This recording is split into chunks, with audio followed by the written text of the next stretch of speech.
అమ్మవారి వైపు ఉండేటువంటి వాళ్ళు అమ్మవారే గొప్పది అని ఇక్కడ నిరూపించాలి. స్వామివారి వైపు ఉండేటువంటి వాళ్ళు స్వామివారే గొప్పవాళ్ళు అని వాళ్ళు చెప్పాలి.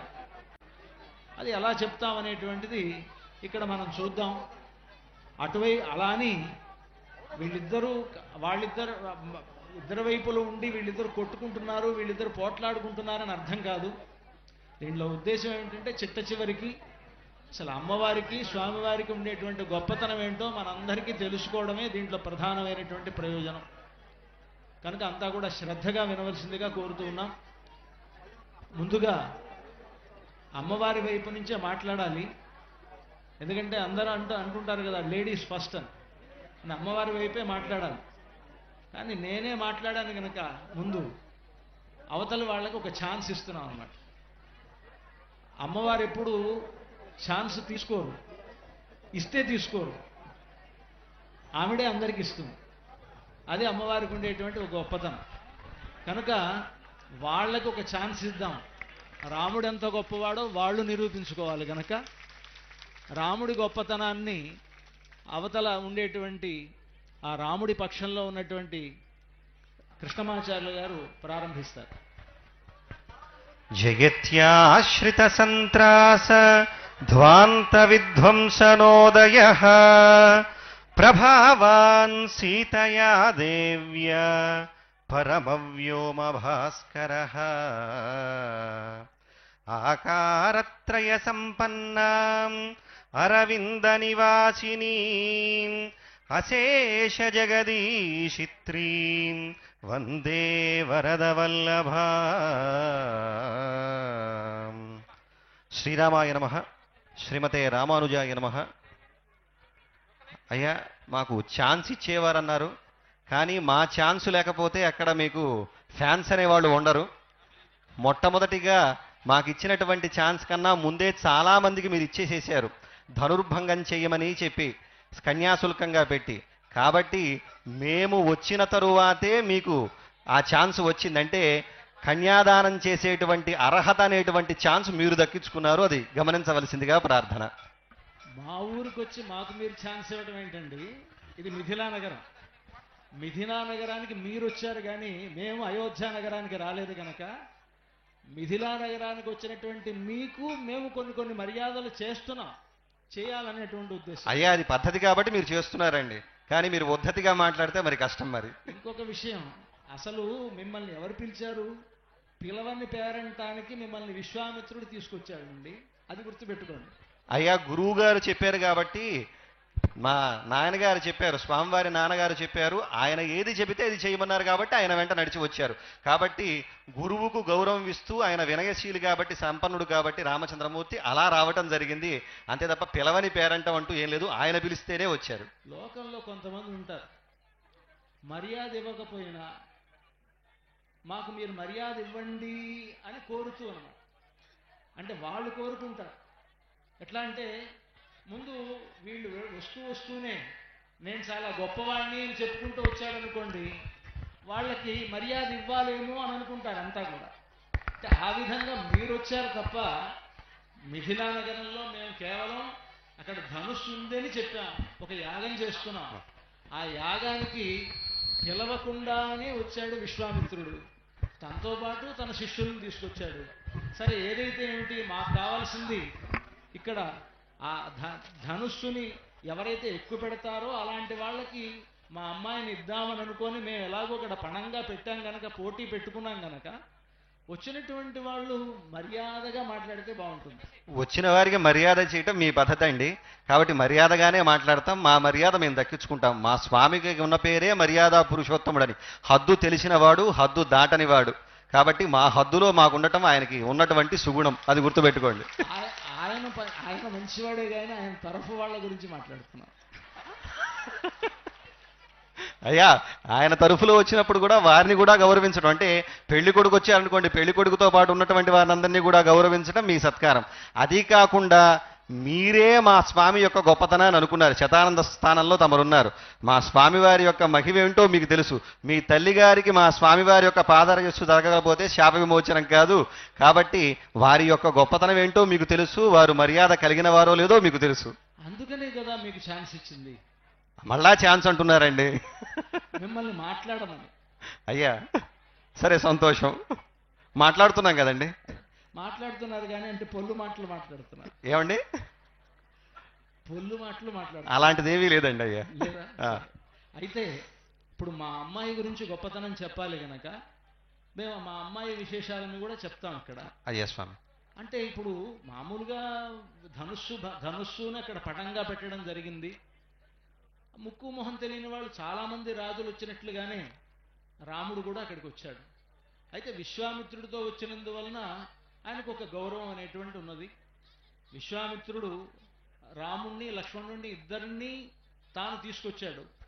అంతకుముందు రామచంద్రమూర్తి విశ్వామిత్రుడి యొక్క యాగ సంరక్షణం చేశాడు కనుక వాళ్ళిద్దరూ ఈ పోటీలో పాల్గొనడానికి యోగ్యులు అని అనుకున్నటువంటి విశ్వామిత్రుడు వాళ్ళిద్దరినీ తీసుకొచ్చాడు. నిజంగానే వాళ్ళిద్దరినీ చూస్తే చాలా గొప్పవాళ్ళుగా అనిపిస్తూ ఉన్నారు మాకు, రాముడు లక్ష్మణుడు ఇద్దరు కూడా. అందుకని మిమ్మల్ని స్వాగతిస్తూ ఉన్నాం. ఆ స్వాగతించినప్పుడు కేవలం ఇదొక్కటే కాదు గనక కొన్ని గుణాలు కూడా ఆయనలో మంచి గుణాలు ఉండాలి, మాకు తెలియాలి. అవి ఆయన గొప్పతనం ఏదో తెలియాలి. మా గొప్పతనాన్ని మేము చెప్పుకుంటూనే మాకంటే ముందు ఆ రాముడి గొప్పతనం ఏదో చెప్పమని మిమ్మల్ని కోరుతున్నాం. అయ్యా సాధారణంగా మనకి కల్పసూత్రం ప్రకారము కన్యాదానం తీసుకోవాలన్నా సరే, కన్యాదానం ఇవ్వాలన్నా ఒక 7 గుణాలను పరిశీలించమన్నారు. కులం, శీలం, వపుర్విద్య, వయోవిత్తం, సనాథత అనేటువంటి వాటిని పరిశీలించి వివాహం చేసుకోవటం అనేటువంటిది ఒక సంప్రదాయం. అలా చూచినట్లయితే ముందుగా మొట్టమొదటిది మాకు కులము. రామచంద్రమూర్తి కులం చూచినట్లయితే పురాణ ప్రసిద్ధి పొందినటువంటి కులంలో స్వామివారు జన్మించారు. సూర్యవంశ సముద్భవుడు. ఆ సూర్యవంశంలో పుట్టినటువంటి వారు మహనీయులందరూ కూడా చాలా ఎంతో మంది గొప్పవారు ఉన్నారు. ఇక్ష్వాకువు, కుక్షి మొదలైనటువంటి వారు దేవతలకు సైతం కూడా యుద్ధంలో సహకరించినటువంటి కకుత్స్థుడు మొదలైనటువంటి మహానుభావులందరూ జన్మించారు మా రామచంద్రమూర్తి వంశంలో. అంతేకాకుండా ఇంకా గంగను భూమికి తెచ్చి మనందరినీ కూడా పవిత్రం చేసినటువంటి భగీరథుడు ఈ వంశంలో జన్మించినటువంటి వాడే. సత్యానికి పెద్దపీట వేసినటువంటి సత్యహరిశ్చంద్రుడు కూడా ఈ వంశంలో జన్మించినటువంటి వాడే. షట్చక్రవర్తులలో ఒక్కరిగా చెప్పబడేటువంటి మాంధాత కూడా ఈ వంశంలో జన్మించిన వాడే. విశ్వజిద్యాగాన్ని చేసి తన సర్వస్వాన్ని ధారపోసి కాళిదాసు సైతం తన కావ్యానికి ఏ పేరు పెట్టాలయ్యా అంటే రఘువంశం అనేటువంటి పేరు పెట్టినటువంటి రఘువు కూడా ఈ వంశంలో జన్మించినటువంటి వాడే. అలాగ మా వంశంలో జన్మించినటువంటి మహానుభావులు ఎంతో మంది ఉన్నారు. ఇక వారి తండ్రి గారిని గురించి చెప్పాలయ్యా అంటే 10 దిశలా రథం కలిగినటువంటి మహానుభావులు దశరథ మహారాజు. అటువంటి వారి కుమారుడుగా యాగఫలంగా ఆయన జన్మించాడు రామచంద్రమూర్తి. అది మా స్వామివారి యొక్క వంశానికి ఉన్నటువంటి గొప్పతనం.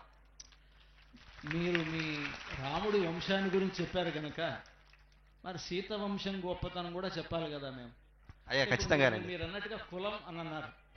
అటువంటి కులమే అంటే అలాంటి దానికంటే కూడా గొప్పతనం కలిగినటువంటి కులం ఇది. ఎందుకంటున్నామంటే మీరు చాలామంది పేర్లు చెప్పి మాంధాత ఇంకా ఇంకో రఘుమహారాజు చెప్పుకోవడానికి అవకాశం ఉంది కాబట్టి చెప్పాను స్వామి. ఇక మాకు అలాంటి గొప్పతనమే మాకు ఉన్నది. ఉన్నప్పటికీ అంత చెప్పక్కర్లా. రాముడి యొక్క ఇంకొక అవతారమైనటువంటి కృష్ణుడే చెప్పాడు ఈ జనక మహారాజు గురించి. ఏం చెప్పాడంటే కర్మణైవ హి సంసిద్ధిం ఆస్థితా జనకాదయ.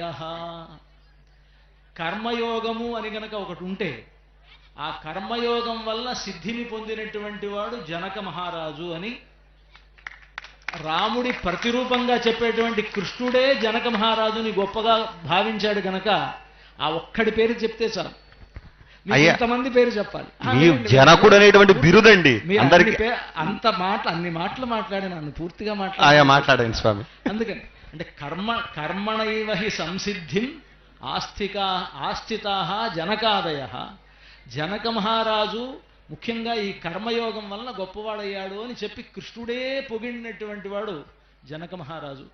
అటువంటి జనక మహారాజు కుమార్తె జనక మహారాజు చంద్రవంశంలో పుట్టాడు.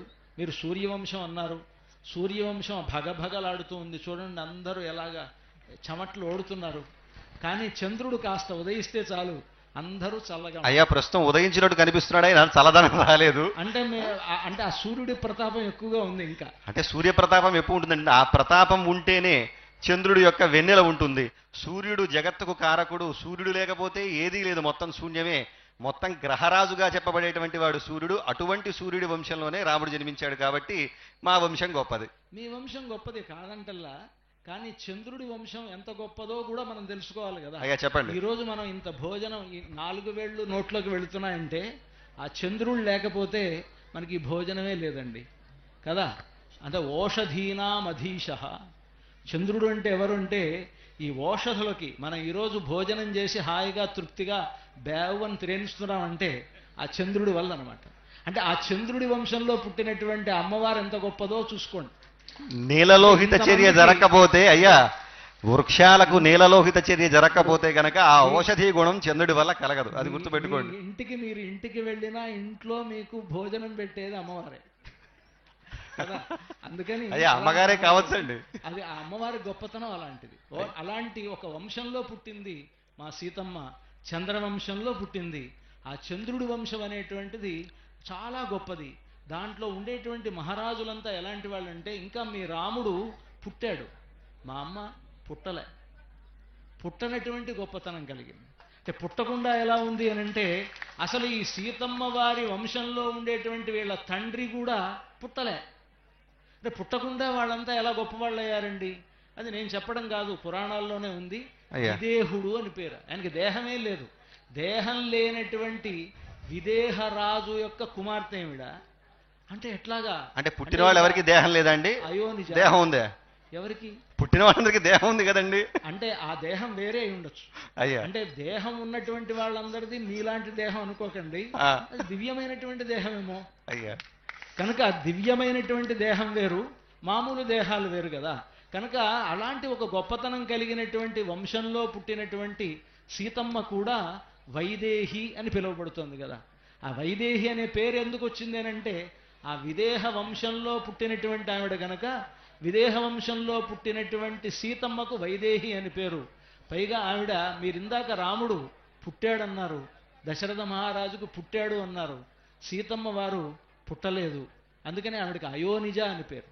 అయోనిజ అయినటువంటి సీతమ్మ ఎంత గొప్పది అని అంటే అయోనిజ ఎలా ఉంటుంది, పుట్టకుండా ఎలా ఉంది అంటే భూమి నుంచి అలా ఆవిర్భవించింది అని అర్థం.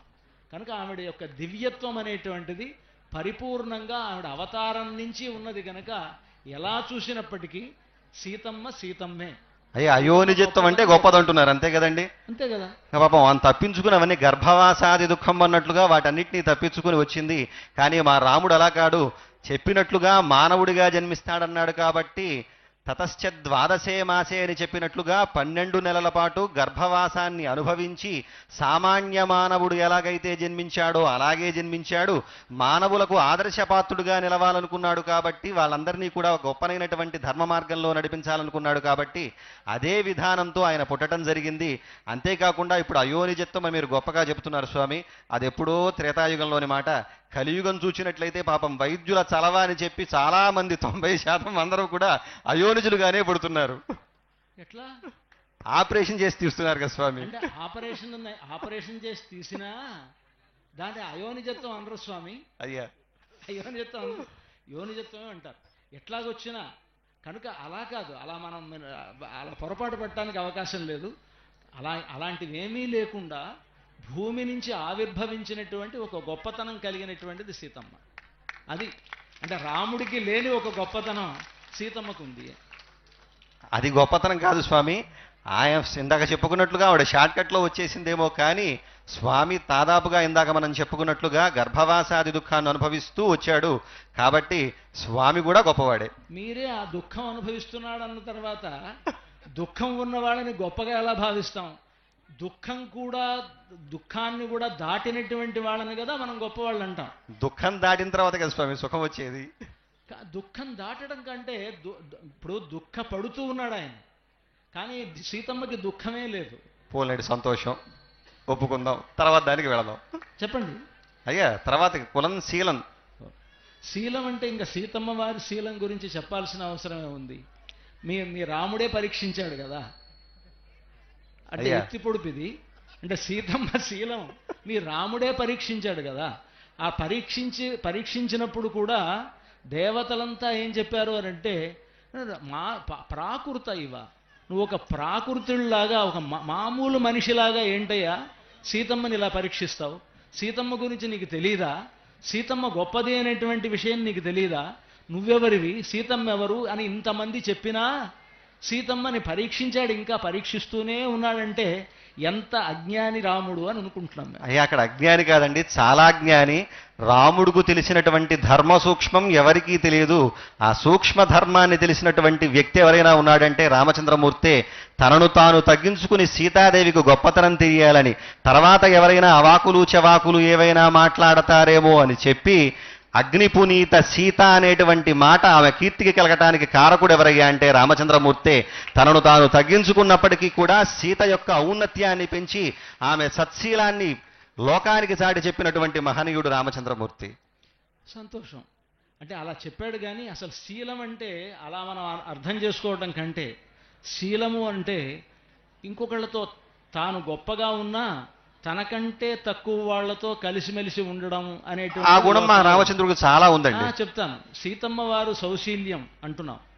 ఆ సౌశీల్యం సీతమ్మ వారి గురించి చూస్తే ఆవిడ తనకంటే చాలా తక్కువ వాళ్లతో కూడా కలిసిమెలిసి ఉండేటువంటి ఒక గొప్పతనం కలిగినటువంటిది సీత. పైగా ఆవిడ రాక్షస స్త్రీలతో కలిసిపోయి ఉంది. రాక్షస స్త్రీలు అలాగా మునిపత్నులతో కలిసిపోయి ఉన్నది. అత్రి అనసూయల దగ్గరికి వెళ్ళినప్పుడు అనసూయాదేవితో కలిసిపోయి ఉంది. రాజస్త్రీలతో ఉన్నప్పుడు అక్కడ ఆ అంతఃపురంలో రాజస్త్రీలతో అందరితో కలిసిపోయి ఉన్నది. అంటే సీతమ్మ వారు ఎలా ఉన్నది అని అంటే, వానర స్త్రీలతో కలిసి ఉన్నప్పుడు వానర స్త్రీలతోనూ కలిసిమెలిసి ఉన్నది. అంటే శీలము అని అంటే మన పెద్దవాళ్ళు చెప్పేటువంటి నిర్వచనం ఏమిటంటే, మహతః మందై సహ నీరంధ్రేణ సంశ్లేష సౌశీల్యం అని. గొప్పవాళ్ళు తనకంటే తక్కువ వాళ్లతోటి తాను ఎంత గొప్పవాడైనా ఆ గొప్పతనాన్ని మరిచిపోయి ఎదుటి వాళ్ళతో కలిసిపోయి ఉండేటువంటి లక్షణం అది సీతమ్మ వారిలో మెండుగా ఉంది. కానీ రాముడిలో కనిపించట్లా. అదేమీ లేదు స్వామి, చాలా మెండైనటువంటి వాడు రామచంద్రమూర్తి. ఎంత మెండైనటువంటి వాడిగా అంటే తాను చక్రవర్తి కాకముందే జనం యొక్క కోరికలను తెలుసుకున్నాడు. అంతేకాదు వాళ్ళలో కలిసిమెలిసిపోయి వాళ్ళ కష్ట సుఖాలను పంచుకున్నాడు. అంతేనా, ఇప్పటికీ కూడా మనం చాలా గొప్ప పాత్రలుగా చెప్పుకునేటువంటి రామాయణంలో చాలా చిన్న చిన్న పాత్రలైనటువంటి గుహుడు కావచ్చు, ఎక్కడో పడవలు నడుపుకునేటువంటి వాడిని ఆత్మ సమసకుడు అని చెప్పాడయ్యా అంటే ఎంత సౌశీల్యం కలవాడండి. అంతేకాకుండా రాక్షసులతో కూడా కలిసిమెలిసాడు పాపం. వినండి స్వామి, అయ్యా అసలు ఆయన హనుమంతుల వారు వచ్చారు, హనుమంతుల వారు పరిచయం చేసుకుంటున్నారు రాముణ్ణి. అంతా అయిపోయిన తర్వాత రాముడిని చూస్తూ, మీరిద్దరూ ఎక్కడి నుంచి వచ్చారు, మీరెవరు, మీరు చూస్తుంటే రాజకుమారులాగా కనిపిస్తున్నారు, మీ భుజాలు బాగా ఆభరణాలతో అలంకరించుకోదగినవే ఉన్నవి, కానీ అలంకరించుకోకుండా మీరు మునివేషాలతో ఉన్నారు, కానీ మీ లక్షణాలు చూస్తే మిమ్మల్ని చూస్తే రాజుల్లాగా అనిపిస్తోంది, మేము ఇంత మాట్లాడుతున్నా మీరు మాట్లాడరేమి అని అంటుంటే, హనుమంతుడంతటి వాడు మాట్లాడితే నేరుగా హనుమంతుడితో మాట్లాడకుండా పక్కనే లక్ష్మణస్వామితో మాట్లాడుతూ, లక్ష్మణ చూసావా ఈయన మాట్లాడుతున్నాడు, ఈయన గురించి నువ్వు మాట్లాడు, ఏమిటంటే నా ఋగ్వేద వినీతస్య నా యజుర్వేదధారిణ నా సామవేద విదుషః శక్యమేవం ప్రభాషితుం.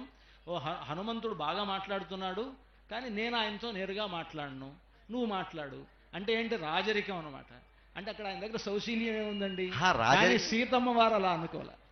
సీతమ్మ వారు హనుమంతుడితో మాట్లాడింది నేరుగా హనుమంతుడితో. సీతమ్మ తాను ఒక రాజరిక స్త్రీ, తాను రాణిగా ఉన్నప్పుడు తనకు ఈ ఘోష అనేటువంటిది ఉంటుంది. తన సేవకులతో నేరుగా మాట్లాడకూడదు, కానీ హనుమంతుడితో నేరుగా మాట్లాడింది. నేరుగా మాట్లాడలేదు స్వామి, పరీక్షించింది. ఈయన కాదా అవునా అనేటువంటి అనుమానపడింది. పక్కన లక్ష్మణ స్వామి వారు లాంటి వాళ్ళు ఎవరూ లేరు కాబట్టి పోనీ పక్కన రాక్షసులతో కలిసిపోయింది అన్నారు కదా. ఏమా వచ్చినటువంటి వాడు మామూలు వాడో కాదో ఒకసారి కనుక్కోవడమా, మనవాడో కాదో అనవచ్చు కదా. రాక్షస స్త్రీలతో ఆవిడకి స్నేహం లేదు కదా. మీరు నాకు కలిసిపోయింది అన్నారు కదా స్వామి. కలిసిపోవడం అంటే వాళ్ళని రక్షించడంలో కానీ వాళ్ళతో మాట్లాడటంలో కానీ కలిసిపోయింది, కానీ ఆవిడ అభిప్రాయంతో వాళ్ళకి ఏకీభావం లేదు కదా. ఈమెను హింసించాలనుకున్నారు కదా, వాళ్ళని కూడా రక్షించింది ఆవిడ. అది గొప్పతనం. ఎక్కడండి మీరు సుందరకాండ 26వ సర్గలో చూస్తే, నన్ను ఎవరైతే ఇలా ఏడిపించారో వీళ్ళందరూ తప్పకుండా ఏడుస్తారు, వీళ్ళందరూ కూడా బాధపడతారు, త్వరలోనే ఈ లంకా నగరం ఇదవుతుంది అని చెప్పేసి అంది.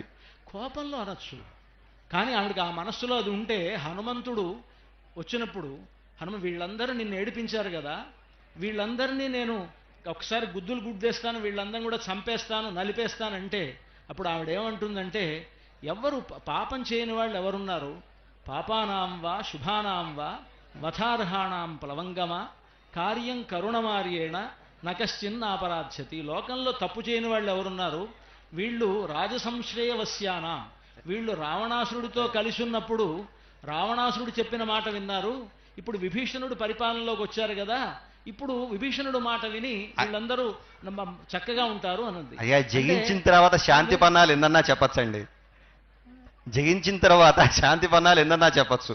ముందు చూసినా ఆవిడ కోపంతో అన్నా అన్నది కదా, కారుణ్యమూర్తి అయితే కనుక మాట్లాడిందా లేదా? ఆవిడ కారుణ్యం ఎంత చెప్పాలి అని అంటే, రావణాసురుణ్ణి కూడా భస్మం చేయగలిగిన శక్తి కలిగినది సీతమ్మ. అయిన స్వామి, కానీ రావణాసురుని కూడా ఏం చేయలా. ఎందుకంటే పతికృత రిపు పాతన ప్రతిజ్ఞా దళన భయాత్ అహితే ప్యదత్త శాపం. మంచి మాట చెప్పారండి. ఆవిడ రాముడికి కీర్తి కలిగించాలని ఒకటి, ఇంకొకటి రాముడు తనను ఆదేశించలేదు, నీ రక్షణ నువ్వు చేసుకోమని రాముడు ఆదేశించలేదు కనుక ఆయన రాముడి ఆదేశం లేనప్పుడు వీళ్ళనేం చేయకూడదు, తన రక్షణ తాను చేసుకోకూడదు అని వాళ్ళని కూడా సహించిందనమాట. అంటే ఎంత ఓర్పు సీతమ్మ వారికి ఉన్నది. అక్కడికి ఆ ఓర్పుని మీరు పరీక్షిస్తున్నారు. ఇంకా ఓర్పును పరీక్షించలేడు స్వామి, ఆవిడ ఆజ్ఞ కావాలన్నప్పుడు ఆవిడ బద్ధురాలే కదా ఈయనకి. కాదని ఎవరన్నారు? అవునండి, ఇప్పుడు మీరు అన్నారు, ఏమన్నారయ్యా అంటే వాళ్ళందరితో కలిసిపోయింది, పతివ్రతా మహాత్మ్యం కలిగినటువంటిది. అంటే ఆ పతివ్రతా మహాత్మ్యం అంటే పతిని అనుసరిస్తే కదా ఆ మహాత్మ్యం దక్కేది.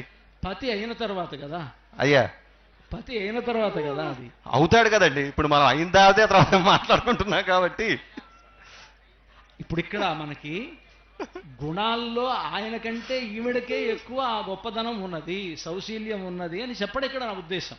ఉందా లేదా మీరు ఒప్పుకోవాలి. అక్కడ ఉందండి, మాకు మా స్వామి వారికి ఉంది, ఆమెకి ఉంది. సీతమ్మ వారికి ఉన్నంత లేదేమో అని అది మీరు మళ్ళా చూసుకోండి. అక్కడ వరకు వచ్చినంత మళ్ళా పొడుస్తున్నారు. ఇందాక హనుమంతుడితో నేరుగా రాముడు ఎందుకు మాట్లాడలేదు?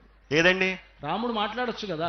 మాట్లాడొచ్చు, కానీ వచ్చినటువంటి వాడి యొక్క గొప్పతనం తమ్ముడికి కూడా తెలియాలనేటువంటి విషయంతో ఆయన అలా చెప్పాడు. వచ్చిన వాడు సామాన్యుడు కాదు అని చెప్పి. అక్కడ రాముడు నేరుగా చెప్పాడు, నేను రాజుతోటే మాట్లాడాలి, సుగ్రీవుడితో మాట్లాడతాను తప్ప సుగ్రీవుడి కంటే తక్కువ వాడైన ఆయనకి సచివుడైనటువంటి హనుమంతుడితో మాట్లాడకూడదు అనమాట. అది పద్ధతి పాటించాడండి, దానిలో ఇబ్బంది ఉంది. నిజమే, అక్కడ సౌశీల్యం అనేటువంటిది పోయింది కదా. ధర్మం పాటించారు కదండి. అంతే, ధర్మం పాటిస్తాడు, సౌశీల్యం లేదు. ఉంటుందండి, సౌశీల్యము ఉంటుంది, ధర్మము ఉంటుంది. ఇందాక మేము చెప్పుకున్నాం, సామాన్యమైనటువంటి మానవులందరితో కూడా కలిసి తిరిగాడంటే ఎంతటి సౌశీల్యం ఉండాలి. సరే, అది మీరు సమర్థించుకోవటమే కానీ సీతమ్మ వారికి ఉండేంత సౌశీల్యం మాత్రం రాముడి దగ్గర లేదు. సరే, తర్వాత అయ్యా కులం శీలం వపుహు. ఇంకా సీతమ్మ వారి గురించి ఏం చెప్పాలి? ఆ వపుహు అని అంటే అలాంటి సౌందర్యం ఇంకోటి ఉండదు. హిరణ్యవర్ణాం హరిణీం సువర్ణరజతస్రజాం. ఆవిడెవరు అని అంటే పూర్తి హిరణ్యవర్ణ, బంగారు మేని వంటిదనమాట. శ్రీమన్మైథిల రాజరాజతనయాం వంద్యాం జగన్మాతరం భౌమీం భూమిభరాపహారి తరుణీం కారుణ్యకల్లోలినీం బ్రహ్మాణీ గిరిజా రమాదిమహితాం శ్రీవైష్ణవానాం సతాం ఆచార్యాం ప్రథమాం తడిన్మయతనుం సీతాం శ్రేయసే. తడిన్మయతనుం, అమ్మవారు ఎలాంటిదంటే బంగారు తీగ, బంగారు మెరుపు తీగ అనమాట. తడిన్మయతనుం, ఒక్కసారి ఆకాశంలో మెరుపు మెరిస్తే ఎటువంటి ఒక కాంతి ఉంటుందో. ఆ తీగ మెరవాలయ్యా అంటే దానికి సంబంధించినటువంటి వెనక్కి బ్యాక్గ్రౌండ్ కావాలి కదండి. ఆ బ్యాక్గ్రౌండ్ ఎవరయ్యా అంటే మా స్వామి. ఆమెకు ఆ మెరుపు కలగాలన్నా, మెరుపు రావాలన్నా, మెరుపు అందం తెలియాలన్నా కూడా నీలమేఘశ్యాముడైనటువంటి రామచంద్రమూర్తి మీదే ఆమె శోభిస్తుంది తప్ప పక్కన శోభించేటువంటిది ఇది కాదు. ఆకాశం అనేటువంటిది ఆయన ఇప్పుడు మేఘం ఉంటే మేఘం కదా, మేఘంలో మెరుపు మెరుస్తుందా, మెరుపు వల్ల మేఘం వస్తుందా, ఏమిటి ఇదంతా నాకు అర్థం కావాలి. ఇప్పుడు మేఘం నీటి యొక్క సమూహంతో ఏర్పడేటువంటిది ఇది, మేఘాల తాకిడి వల్ల ఏర్పడేటువంటిది మెరుపు. ఓకే, ఇప్పుడు అక్కడ ఇప్పుడు ఆయన ఆయన లేకపోతే ఇప్పుడు మెరుపు మెరవదని మీ అంటే ఉద్దేశం? ఏమీ లేదండి. ఇప్పుడు బంగారం యొక్క గొప్పతనం తెలుసుకోవాలంటే ఏం చేస్తారంటే గీటు రాయి మీద గీస్తారు. అలా గీటు రాయి మీద గీసిన దానిటువంటి ఇది బంగారమా కాదా అని చెప్పేది. మీరు మెరుపు తీగ అన్నారు. ఆ తీగని పరీక్షించాలంటే ఏం కావాలి? గీటు రాయి కావాలి. అదిగోండి ఆ గీటు రాయి ఎవరయ్యా అంటే మా స్వామి. సరే, ఆ మాత్రం చెప్తే సరిపోదండి. అయ్యా, అందం అనేటువంటిది కావాలి. ఇప్పుడు మనం ఇక్కడ చూస్తోంది ఏంటంటే గీటురాయి గీస్తామా, లేకపోతే పెళ్లి అయిపోయిన తర్వాత ఇప్పుడు పరీక్ష ఎటు జరుగుతుంది కాబట్టి ఆ రాయో ఈ రాయో చెప్పుకుంటున్నామండి. సౌందర్యం ఇప్పుడు మనకు కావాలి. వపుహు అని మీరు అన్నారు. ఆ వపుహు అనేటువంటి దాంట్లో సౌందర్యం అనేటువంటిది సీతమ్మ వారిలో ఎక్కువ. బంగారము వంటి కాంతి కలిగినటువంటిది. ఇటువంటి సౌందర్యం ఆయనలో ఉందా లేదా? ఇంతకంటే గొప్ప సౌందర్యమా? అంటే ఆయన వల్ల ఈవిడ మెరుస్తుంది ఇవి కాదు కదా ఇక్కడ కావాల్సింది. ఆయన సౌందర్యవంతుడేనండి. పాపం తెలిసినటువంటి ఆవిడే. ఇందాక మీరు ఆంజనేయ స్వామి ఉదాహరణ చెప్పారు. వచ్చిన తరువాత మా స్వామి యొక్క గుణగణాలు చెప్పవలసిందయ్యా, అందం గురించి చెప్పవలసిందయ్యా అంటే 32 సాముద్రిక లక్షణాలు చెబుతారండి. ప్రపంచంలో ఏ వ్యక్తికి లేనటువంటి ఏకైకంగా రాముడికే ఉన్నటువంటి లక్షణాలు ఏవయ్యా అంటే ఆ 32 సాముద్రిక లక్షణాలు. నఖశిఖ పర్యంతము కూడా సాముద్రిక శాస్త్రం ఏది ఎలాగైతే చెప్పిందో అటువంటి గుణ స్వరూప సంపద కలిగినటువంటి వాడు రామచంద్రమూర్తి. అంతేకాకుండా ఆయన చెప్పినట్లుగా షణ్ణవత్యంగుళ అని చెప్పినట్లుగా 96 అంగుళాల ఎత్తుట అంటే సుమారు 8 అడుగుల ఎత్తు మా స్వామివారు. ఆజానుబాహుత్వం అనేటువంటిది ఇంకా మిగతా ఎక్కడా మనం చూడలేం. అంటే మనం కూర్చుంటే మోకాళ్ళ వరకు చేతులు అందటం కాదు, నుంచున్నా కూడా చేతులు జాచితే మోకాళ్ళ వరకు ఉండేటువంటి విధానాన్ని మనకి ఆజానుబాహుత్వం అంటారు. అదిగోండి అటువంటి ఆజానుబాహుడు. ఇక దాని గురించి రూపం గురించి చెప్పాలయ్యా అంటే చంద్రవత్ ప్రియదర్శన, చంద్రుడిలాగా అందరికీ ఆనందాన్ని అందించేటువంటి వాడు రామచంద్రమూర్తి. ఆయన సౌందర్యం అంతా ఇంత అని చెప్పలేము, ఎంతో ఉన్నది. శతకోటి మన్మథాకార అన్నట్లుగా 100,000 కోట్ల మన్మధులకి యొక్క అందం ఎంతైతే ఉందో అంత అందం కలిగినటువంటి వాడు రామచంద్రమూర్తి. కానీ అక్కడ ఈ అందం అనేటువంటి దాని గురించి చెప్పేటప్పుడు శంకరాచార్య వారు చెప్తారు, ఆమీలితాక్షమధిగమ్య ముదా ముకుందం ఆనందకందమనిమేషమనంగతంత్రం. ఆయనే నోరు వెళ్ళబెట్టుకుని చూస్తున్నాడు సీతమ్మ వారిని అంటుంటే మరి ఈవిడ అందమైందా ఆయన అందమైన వాడా? ఆయన నోరు వెళ్ళు పెట్టుకునేటువంటి గుణం మా రాముడికి కాదండి. ఎవరిని చూసినా కూడా అలా నోరు వెళ్ళబెట్టేటువంటి గుణం మా రాముడి చంద్ర దగ్గర లేదు. ఎంతటి అందగత్తె వచ్చినా సరే ఆయన అలా ఉండేటువంటి వాడే తప్ప. ఇప్పుడు శంకరాచార్యుల వారు చెప్తున్నారండి. అయ్యా అది వారి భావన కావచ్చేమో. అనంగతంత్రం అని అంటున్నారు ఆయన. అంటే ఏమిటి? అలాగా అంత ఆయన్ని కూడా మోహింపజేస్తోంది కదా అలాంటి అందం. ఇప్పుడు ఇంకొకటి చెప్తారు, ఎట్లా అంటే చాలామంది ఆసంసారం వితతమఖిలం వాంగ్మయం యద్విభూతి. లోకంలో బ్రహ్మ సరస్వతులు వాళ్ళిద్దరూ మంచి జంట అంటాం. సరస్వతీదేవిని చూసి బ్రహ్మదేవుడు ఆయన మా భార్య చాలా అందమైనది అని చెప్పి సరస్వతీదేవి మీద ఆయన మోహపడుతున్నాడు అంటే సరస్వతీదేవికి అటువంటి ఒక అందాన్ని ఇచ్చింది ఎవరు అని అంటే ఈ లక్ష్మీదేవే, సీతమ్మ వారే. ఈ సీతమ్మ వారి వల్లనే సరస్వతీదేవికి అలాంటి అందం వచ్చిందట. ఆసంసారం వితతమఖిలం వాంగ్మయం యద్విభూతి యద్భ్రూభంగాత్ కుసుమధనుషః కింకరో మేరుధన్వా. పరమశివుడు చాలా గొప్పవాడు, మంచి ఇంద్రియ నిగ్రహం కలిగినటువంటి వాడు. అలాంటి వాడు పార్వతీదేవి అంటే చాలా ప్రేమ ఆయనకి. ఎందుకంత ప్రేమ ఏర్పడింది పరమశివుడికి అనంటే మేరుధన్వ కింకరః పుష్పధన్వనః. పుష్పధన్వ అంటే మన్మధుడు పుష్పధనుస్సు కలిగినటువంటి వాడు. పుష్పధనుస్సు కలిగినటువంటి మన్మధుడికి కింకరో మేరుధన్వ, పరమశివుడు కింకరుడయ్యట. ఎలాగా అంటే పార్వతీదేవి మీద మోహంతో. అంటే ఒక పార్వతీదేవి మీద పరమశివుడికి మోహం కలిగిందంటే మన్మధుడి బాణం పనిచేసింది అని అర్థం. కనుక అలాంటి ఒక గొప్పతనం పార్వతీదేవికి కలిగిందంటే అది కూడా ఈవిడ వల్లే. నేను చెప్పింది కాదు, నేను చెప్పిన మాట కాదు కదా, నా సొంత మాటలైతే మీరు కొట్టేయచ్చు. పూర్తిగా వినండి. ఆసంసారం వితతమఖిలం వాంగ్మయం యద్విభూతి యద్భ్రూభంగాత్ కుసుమధనుషః కింకరో మేరుధన్వా. యస్యాం నిత్యం నయనశతకైః ఏకలక్ష్యో మహేంద్ర పద్మే తాసాం పరిణతిరసౌ భావలేశైస్త్వదీయై. ఆ అమ్మవారు అలా కడగంటి చూపుతో ఎవరినైతే చూస్తుందో ఆ చూసేటువంటి వాళ్లలో లక్ష్మీకళ ఉట్టిపడుతుంటుంది. ఎవరిలో లక్ష్మీకళ ఉట్టిపడుతుందో వాళ్ళని చూస్తే మోహం మనకు కలుగుతుంది. అంటే ఆవిడ ఎంత అందమైనది, ఆవిడ చూపులకే అంత శక్తి ఉంటే ఆవిడ చూపుల వల్లనే సరస్వతీదేవికి బ్రహ్మదేవుణ్ణి వశం చేసుకున్నంత గొప్పతనం వచ్చింది. ఈవిడ చూపు వల్లనే పార్వతీదేవికి పరమశివుణ్ణి వశం చేసుకునే శక్తి వచ్చింది.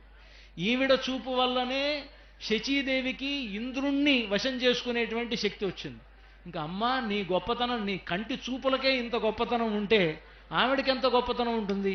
కనుక ఆవిడ అందం ఎలాంటిది అని అంటే ఆయన్ని కూడా అలాగా అనంగతంత్రం అలా నోరు వెళ్ళబెట్టుకుని చూసేట్లుగా చేస్తుంది అనమాట. కనుక ఆయన సౌందర్యం గొప్పదా ఈవిడ సౌందర్యం గొప్పదా అంటే చెప్పిన తనుహు అంటే ఆ సౌందర్యం ఆవిడదే, అందం అంటే ఆవిడదే, రాముడిది కాదు. మీరు పక్కన వాళ్ళు మాట్లాడిస్తే మాట్లాడతామండి. అయ్యా అందం అని చెప్పేసి అమ్మవారిదని చెప్పన్నారు. కానీ ఇందాక శివుడి గురించి చెప్పాడు. ఆ శివుడు కూడా నిత్యం కూడా ఎవరిని ఆనందంగా చేసుకుంటుంటాడయ్యా అంటే ఆ రాముణ్ణే స్మరిస్తూ ఆనందంగా ఉంటాడు. ఆవిడ పార్వతిని చూచినా సరే, పార్వతి ఆయన్ని చూచినా సరే, ఈయన నిత్యం కూడా ఆనందపడేది ఎవరినయ్యా అంటే రాముణ్ణి హృదయంలో నింపుకున్నటువంటి వాడు ఈయన. అలాగే ఇంద్రాది దేవతలందరూ కావచ్చు, లేకపోతే బ్రహ్మ కావచ్చు, మొదలైనటువంటి వారందరూ కూడా ఈయన యొక్క అనుగ్రహం వల్లే తమ పదవుల్ని పొందారు, తమ విధానాన్ని పొందారు. అయినప్పటికీ కూడా రామచంద్రమూర్తికి మించినటువంటి సౌందర్యవంతుడు ఇంకొకడు లేదు. ఎందుకయ్యా అంటే పుంసాం మోహన రూపాయ పుణ్యశ్లోకాయ మంగళం అన్నట్లు కూడా ఇక్కడ అయ్యా అక్కడ అదే స్వామి చెప్పనివ్వండి. ఇక్కడ పుంసాం అంటే కేవలం పురుషులకే మోహం కలిగిస్తాడంటే కాదు.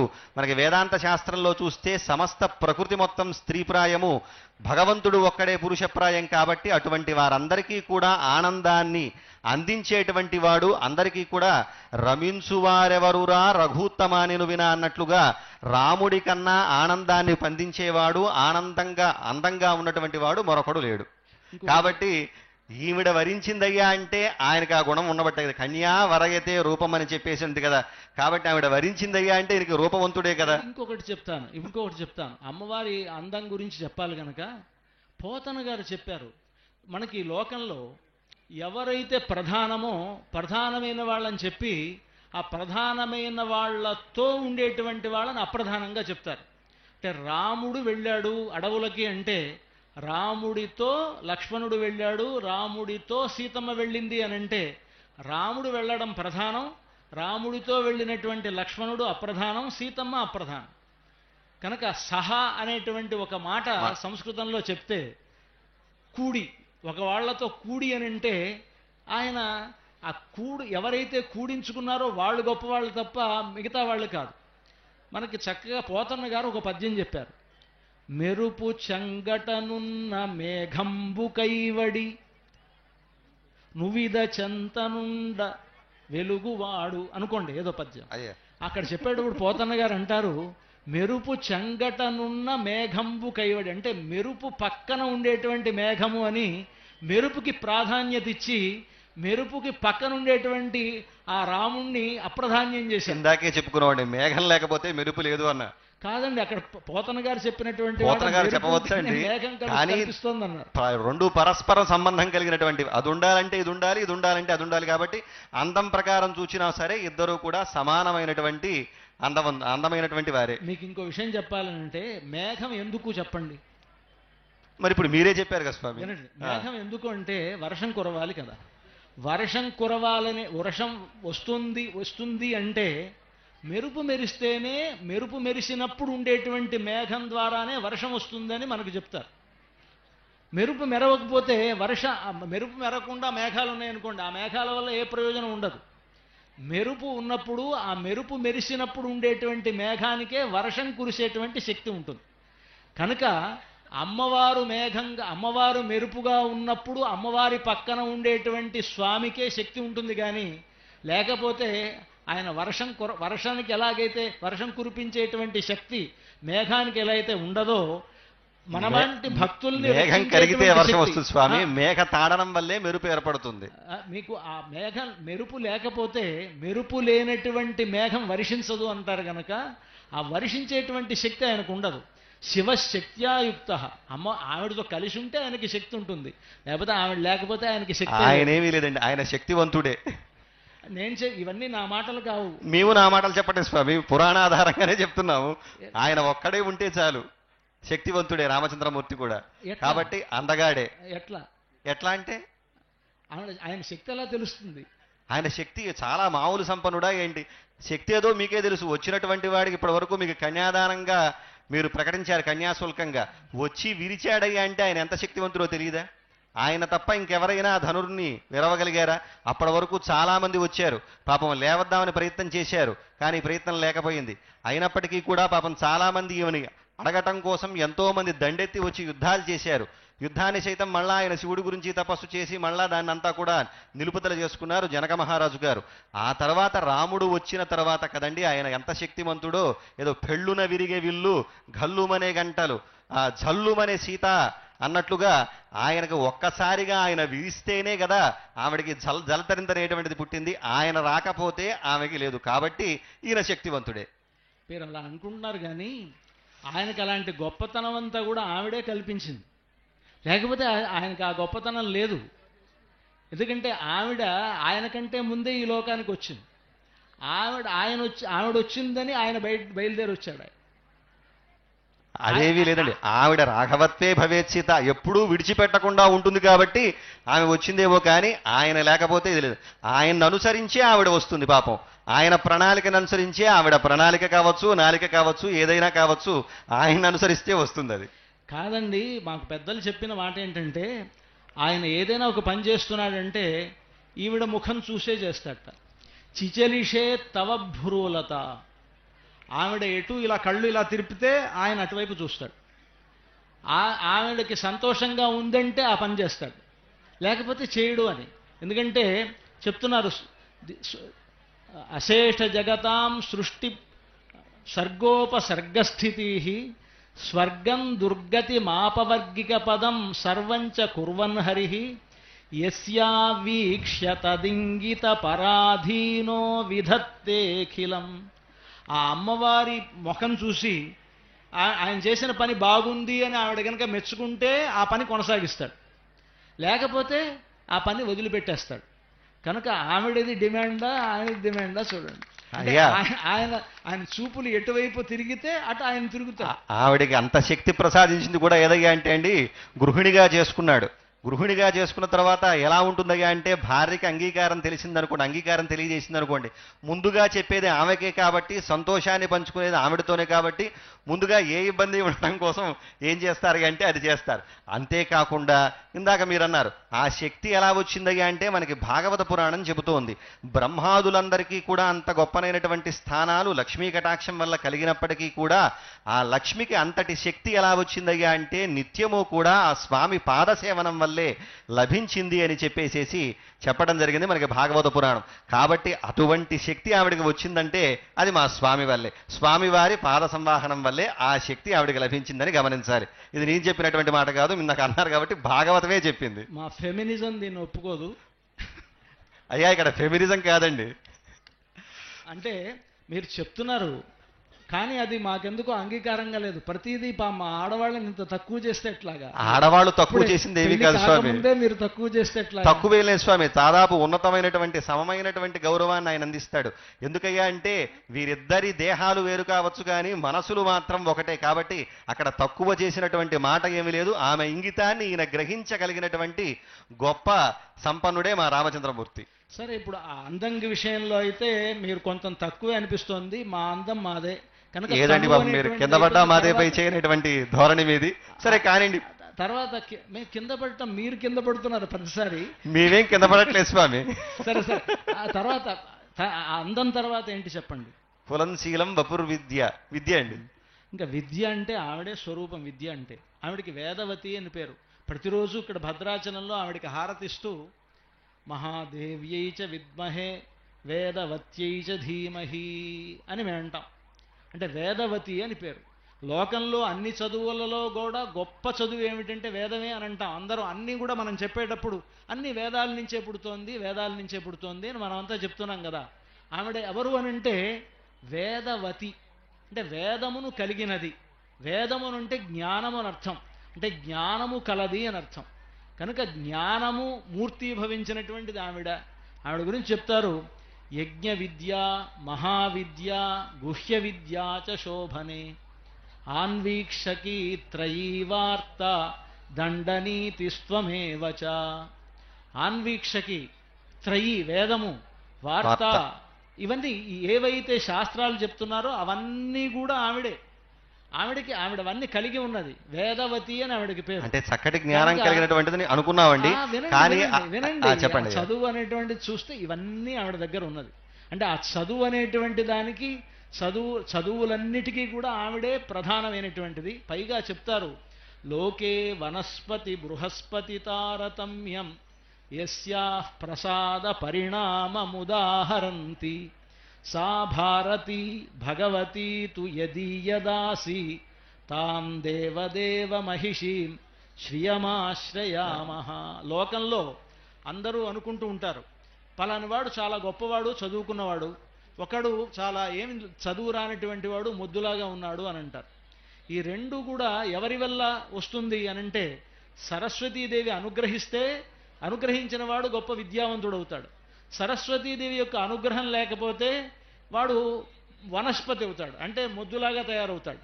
కనుక ఇవి రెండు కూడా సరస్వతి యొక్క అనుగ్రహం అనుకుంటే, అటువంటి సరస్వతి సా భారతి భగవతీతు యదీయదాసి. ఆ సరస్వతీదేవి లక్ష్మీదేవికి దాసురాలుట. ఎందుకు దాసురాలయ్యింది అనంటే, ఆవిడెవరు? విష్ణుపత్ని. బ్రహ్మదేవుడెవరు? విష్ణువు యొక్క నాభి కమలం నుంచి పుట్టినటువంటి వాడు. అంటే బ్రహ్మదేవుడు విష్ణువు యొక్క కుమారుడు. బ్రహ్మదేవుడి భార్య సరస్వతి. అప్పుడు సరస్వతి లక్ష్మీదేవికి ఏమవుతుందంటే కోడలవుతుంది. గనక కోడలు ఆవిడికి దాసే కదా, ఆవిడికి దాస్యం చేస్తుంది, పెద్దవాళ్ళకి సేవ చేయాలి. కనుక అలాంటి గొప్పతనం కలిగినటువంటిది ఆవిడ. అంటే సరస్వతీదేవిని, చదువుల తల్లి అయినటువంటి సరస్వతీదేవిని కూడా ఆవిడ చేత సేవ చేయించుకునేటువంటి ఒక గొప్పతనం కలిగినటువంటిది మా సీతమ్మ. గనుక విద్య అన్నారు కదా, ఆ విద్య అనేటువంటిది పరిపూర్ణంగా ఆవిడ దగ్గరే ఉంది. అయ్యా, వేదాశాస్త్రాన్ని విజ్ఞానం ఏతత్సర్వం జనార్దనాథ్ అన్నట్లుగా మొత్తం వేదాది శాస్త్రాలు మొత్తం వచ్చాయి అంటే అది ఆయన యొక్క అనుగ్రహమే. మొత్తం ఇప్పుడు ఇందాక మీరు అన్నారు అన్వీక్షకి త్రివార్త అని మొదలైనటువంటి శాస్త్రాలు కావచ్చు, వేదం కావచ్చు, అది మొత్తం కూడా మావాడి సొత్తు. అంతేకాకుండా వేదాధ్యయన పరుల్లో ఎవరు గొప్ప అయ్యా అంటే మనకి బృహస్పతి, ఆ తరువాత శివుడు, వీళ్ళందరికన్నా కూడా అనంత వేదాధ్యాయిని, అనంత శాఖలతో ఉన్నటువంటి వేదాన్ని అధ్యయనం చేసినటువంటి ఏకైక వ్యక్తి ఎవరయ్యా అంటే రామచంద్రమూర్తి, విష్ణుమూర్తి. అలాగే ఇందాక మనం చూసినట్లయితే మీరు ఇందాక ప్రారంభంలో ఉన్నారు, మేము నిత్యం కూడా ఆరాధన చేస్తూ అని చెప్పి, కళ్యాణంలో చేస్తూ కూడా అనంత వేదాధ్యాయినే అచ్యుత పరబ్రహ్మణే అంటూ కూడా నిత్య కళ్యాణంలో కూడా మా స్వామి యొక్క విజ్ఞానవంతాన్ని మొత్తం చెబుతూ మొత్తం విద్య మొత్తం కూడా తెలిసినవాడు, వేదాన్నంతా కూడా ఎరిగినటువంటి వాడు అని చెప్పడం జరిగింది. అంతేకాకుండా ఆయన్ని తెలుసుకోవాలయ్యా అంటే అది సామాన్యమైనటువంటి వేదాంతులకు సైతం కూడా కష్టమైనటువంటి విషయం. అటువంటి గొప్పమైనటువంటి గహరమైనటువంటి జ్ఞానం కలవాడు. అంతేకాకుండా హయగ్రీవ రూపాన్ని ధరించి విద్యా హయగ్రీవుడుగా వెలుగొందుతూ జగత్తంతటికీ కూడా జ్ఞానాన్ని ప్రసాదించినటువంటి వ్యక్తి ఎవరయ్యా అంటే రామచంద్రమూర్తి. విద్య అయిన తర్వాత విద్య అంటే విద్యలో సమానం ఇవి ఒకటే కాదండి, కేవలం దాంట్లోనేనా అంటే ఇందాక రామాయణంలో చూసుకున్నప్పటికీ కూడా ఆయన యొక్క విద్యావంతత్వం మనం చూసినట్లయితే గనక చాలా గొప్పనైనటువంటి విశేషాలు చెబుతారు. సర్వశాస్త్ర విశారద అని చెప్పినట్లుగా, అంతేకాకుండా ధనుర్విద్యలో ఆయనకి సాటినైనటువంటి వాడు లేడనటువంటిగా, అంతేకాకుండా గాంధర్వేచ భువిశ్రేష్టో బభూవ భరతాగ్రజ అని చెప్పినట్లుగా రామచంద్రమూర్తి ఎంత గొప్పవాడయ్యా అంటే ఆయన భక్తులందరూ కూడా అంత గొప్ప సంగీత జ్ఞానాన్ని పొందాడు. దేనికయ్యా అంటే ఆయన సంగీతంలో ఉన్నటువంటి వాడు, సంగీతంలో దాదాపుగా నిష్ణాతుడు. గాంధర్వేచ భువిశ్రేష్ట, ఈ భువిలో గాంధర్వ విద్యలో గొప్ప శ్రేష్ఠుడు ఎవరయ్యా అంటే రామచంద్రమూర్తే.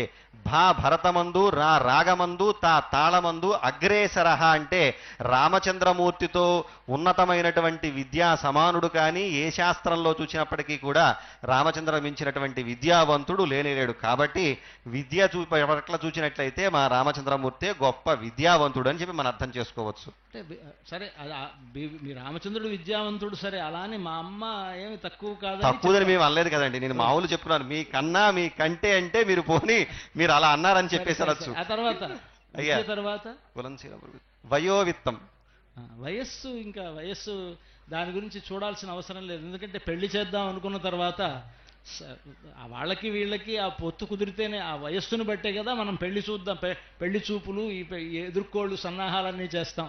ఆ వయస్సు గురించి మనం ఆలోచించక్కర్లా. అయ్యా అష్టవర్ష భవేత్ కన్యా అన్నట్లుగా ఆవిడ కన్యాదానాన్ని ఇవ్వటానికి యోగ్యతగా ఉందని చెప్పేసి మేము భావిస్తూ ఉన్నాం.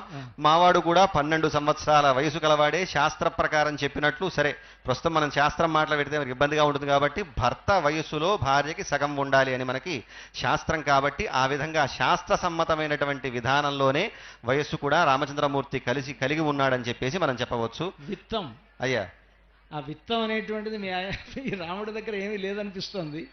విత్తం అంటే డబ్బు, ఆ డబ్బు ఈవిడ దగ్గరే ఉంది. ఈవిడుంటేనే ఆయనకి డబ్బులు. అయ్యా ధనం కన్నా కూడా గుణం ముఖ్యమని చెప్పేసి అంటారు. మనకి ఏంటి అంటే ధనం అంటే గొప్పది కాదు, కేవలం గుణవంతుణ్ణి మాత్రమే లోకం గొప్పగా కీర్తించడం జరుగుతుంది. కాబట్టి అటువంటి గుణ సంపద కలిగినటువంటి వాడు రామచంద్రమూర్తి. చెప్తున్నాను వినండి. సశ్లాఘ్య సగుణీ ధన్య సకులీన సబుద్ధిమాన్ యంత్వం దేవి నిరీక్షసే. ఓ తల్లి, నువ్వు ఎవరినైతే చూస్తావో వాడు సశ్లాఘ్య, వాడు అందరి చేత కీర్తింపబడతాడు. సగుణి, వాడికే గుణం ఉన్నట్టు. మీరు గుణం అన్నారు కదా, డబ్బు లేకపోయినా గుణం ఉందన్నారు. ఆ గుణం కూడా ఆయనకు వచ్చిందంటే ఈవిడ చూపు వల్లే ఆయనకు గుణాలు వచ్చి ఉంటాయి. లేకపోతే ఆయనకి నిర్గుణుడు అవుతాడు ఆయన. ఎందుకంటే వేదాలు కూడా చెప్తున్నాయి ఆయన నిర్గుణుడు అంటున్నాయి. ఆయన నిర్గుణుడైతే అలాంటి నిర్గుణుడు సగుణుడు అవుతున్నాడంటే ఈవిడ చూపులు పడి ఉంటాయి. కనుక నిర్గుణుడికి కూడా గుణి అయ్యాడు అంటే సశ్లాఘ్య సగుణి ధన్య. ధన్య అంటే డబ్బున్నవాడు అవుతున్నాడు. ధన్య, ధన్యుడు అంటే ధన్యులం అనుకుంటాం కదా, అలా ధన్యత్వం కూడా ఆయనకి అప్పుడే ఏర్పడుతుంది. సకులీన, అలాగే ఆవిడ చూపులు పడితేనే ఆయన కులీనుడు గొప్పవాడు అవుతాడు. సబుద్ధిమాన్, అలాగే మంచి బుద్ధి కలిగిన వాడు అవుతాడు. సశూర, ఆయన గొప్ప శూరుడు అవుతాడు. సచ విక్రాంత, ఆవిడ చూపులు పడితేనే ఆయన గొప్ప విక్రాంతి, గొప్ప క్రాంతి, ఒక విక్రమం ఏర్పడుతుంది. సచ విక్రాంత సశూర సచ విక్రాంత యంత్వం దేవి నిరీక్షసే. ఎవరినైతే ఆవిడ చూస్తుందో ఆవిడ చూపులు పడినటువంటి వాడికి ఇలాంటి మంచి లక్షణాలన్నీ ఉంటాయి, లేకపోతే ఆయనకు ఉండదు. కనుక అలాంటి గొప్పతనం కలిగినటువంటిది ఈవిడ. అది కాదండి, సూర్యస్యాపి భవేత్ సూర్య అగ్నేరగ్ని ప్రభో ప్రభు శ్రియశ్రీశ్చ భవేదగ్ర్య కీర్తి క్షమాక్షమ అని చెప్పేసి వాల్మీకి భగవానులు చెబుతారు.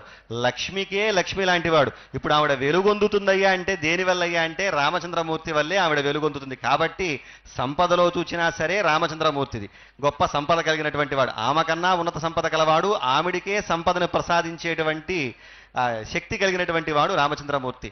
అంతేకాకుండా ఇందాక మనం చెప్పుకున్నట్లుగా ధనమున్నవాడే గొప్పవాడు అంటాడు. కానీ లోకంలో ఇంకొక మాట కూడా ఉంది. ఆవిడేంటయ్యా అంటే చెంచలత్వం కలిగినటువంటిది లక్ష్మి అని చెప్పేసి అంటారు. అటువంటి చెంచల అయినటువంటి లక్ష్మీదేవి కూడా నిశ్చలంగా ఎవరి దగ్గర ఉందయ్యా అంటే శ్రీమన్నారాయణుడి దగ్గరే ఉంది. కాబట్టి అటువంటి చెంచలత్వం కలిగినటువంటి లక్ష్మీదేవిని కూడా నిశ్చలంగా పెట్టుకున్నటువంటి వాడు శ్రీమన్నారాయణుడు. అంతేకాకుండా ఏంటది ధనం ఆర్జించేటప్పుడు కష్టం, ఆర్జించినటువంటి దాన్ని దాచుకునేటువంటి సమయంలోనూ కష్టమే, ఖర్చు పెట్టేటువంటి సమయంలోనూ కష్టమే. కాబట్టి దుఃఖకారకమైనటువంటిది ధనము అని చెప్పి ఒక నానుడి. ఇప్పుడు అయితే ధనం వద్దనా మీకు ఉద్దేశం? అయ్యా ధనం వద్దని కాదు, మీరు అదే ప్రాధాన్యంగా తీసుకున్నట్లయితే కనుక ఏమంటున్నారంటే విత్తం అని మీరే చెప్పారు, అంటే డబ్బు ఉండాలి అని. మాకు డబ్బు అవసరం లేదు అంటున్నారు. అంటే రెండు స్టేట్మెంట్స్ మీ దగ్గర నుంచి వస్తున్నాయి. ఇక్కడే మాకు రామోద్విర్ణాభిభాషతే అని అందరు అంటున్నారు. రాముడు 2 మాటలు మాట్లాడకూడదని, మీరు 2 మాటలు మాట్లాడుతున్నారు. 2 మాటలు కాదు స్వామి, దానివల్ల కలిగేటువంటి ఇబ్బంది చెబుతున్నాం అంతే తప్ప ఇక్కడ రెండో మాట అనేటువంటిది లేదు. ఆయన ఒకటే మాట ఒకటే బాణం అన్నట్లుగా ఒకే మాట పైన నిలబడేటువంటి వ్యక్తిత్వం కలవాడే కాదు. మాకు అనుమానం అదే సరే, నేను అర్థమైంది మీరు అన్నారు కాబట్టి మా మీదే అని చెప్పేసి అర్థమైంది. అయ్యా అటువంటిది ఏమీ లేదు. కావాల్సినటువంటి వాళ్ళే, విత్తం అందరికీ కావాలి, చిత్తం దానిపైనే ఉంటుంది. సమ్రాట్ అయినా సామాన్యులైనా కూడా నిత్యం పలవరించేది కలవరించేది దానికోసమే.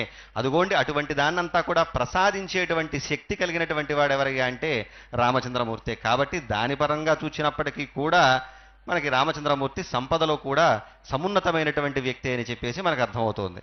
కానీ రామాయణంలో ఒక విషయం తెలుస్తుంది మనకి. రాముడికి లేని ఒక గొప్పతనం సీతమ్మకే ఉంది.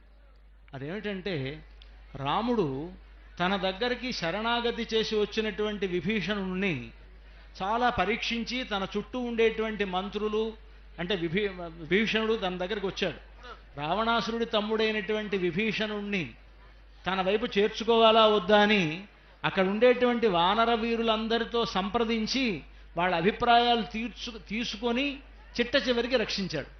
కానీ సీతమ్మ అటువంటిదేమీ లేకుండా తనను హింసించినటువంటి అవాగ్గమ్యాం హింసాం తవ కృతవతీ రాక్షసవధూహు అవాగ్గమ్యాం హింసాం, నోటితో చెప్పలేనంత హింసించారు ఆ సీతమ్మ వారిని లంకలో ఉండేటువంటి చుట్టూ ఉండేటువంటి రాక్షసులు. అలాంటి వాళ్ళని సీతమ్మ వారు అవాగ్గమ్యాం హింసాం తవ కృతవతీ రాక్షసవధూహు, ఆ రాక్షస స్త్రీలందరినీ కూడా నీవు హనుమంతుడి నుంచి రక్షించావు కదమ్మా అని పెద్దవాళ్ళు అంటారు. అంటే హనుమంతుడు వాళ్ళందరినీ హింసించబోతే వాళ్ళందరినీ రక్షించమని హనుమంతుడితో చెప్పి ఆపినటువంటి ఒక గొప్పతనం సీతమ్మకు ఉంది. వినండి, అంటే అంత ఓర్పు సీతమ్మకు ఉంది, అంత దయ సీతమ్మకు ఉన్నది. దయ ఓర్పు అనేటువంటిది రాముడికి అసలు లేనే లేదు. ఖచ్చితంగా ఉన్నవాడండి, దయ కలిగినటువంటి వాడే. క్షమా అని ఇందాకే చెప్పాం, ఓర్పు చాలా కలిగినటువంటి వాడు. అటువంటి వాడు ఇందాక ఇప్పుడు మీరు అన్నారు ఆ హనుమంతుడికి ఆ గొప్పతనం, సీతమ్మకి ఆ గొప్పతనం కలిగిందయ్యా అంటే దాన్ని ఒక పద్యంలో చెబుతారు. ఎలాగయ్యా అంటే ఆకృతి రామచంద్ర విరహాకృతి కన్బొమతీరు స్వామి చాపాకృతి కన్నులన్ ప్రభు కృపాకృతి అంటూ ఆ కన్నులలో కారుణ్యం ఏర్పడింది ఎవరి వల్ల అయ్యా అంటే అది రామచంద్రమూర్తి వల్లే. అక్కడ అసలు సుందరకాండలో ఉన్నటువంటి అమ్మవారు ఎవరిలా ఉన్నారయ్యా అంటే అది మొత్తం కూడా రామచంద్రమూర్తి యొక్క ఆకృతిగానే అక్కడ మనకు కనిపిస్తుంది. ఇందాకే చెప్పుకున్నాము, మనం దేహాలు వేరైనా కూడా మనస్సు ఒకటే. కాబట్టి ఈ కారుణ్యం అక్కడికి వచ్చిందయ్యా అంటే ఈయన వల్లే అది ప్రసాదించినట్టుగా మనం భావించవచ్చు. చాలా పొరపాటు. ఆవిడ అసలు కారుణ్యమే ఒక రూపం, అది కరుణామివ రూపిణీం.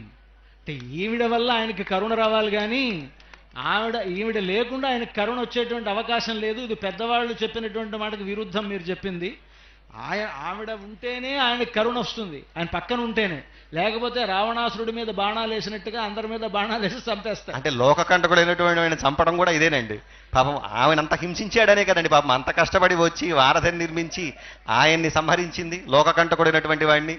కాబట్టి కావచ్చు, కానీ కరుణ అనేటువంటిది ఆవిడదే. కరుణామివ రూపిణి ఒక రూపం. ఆయన కరుణా సముద్రుడండి.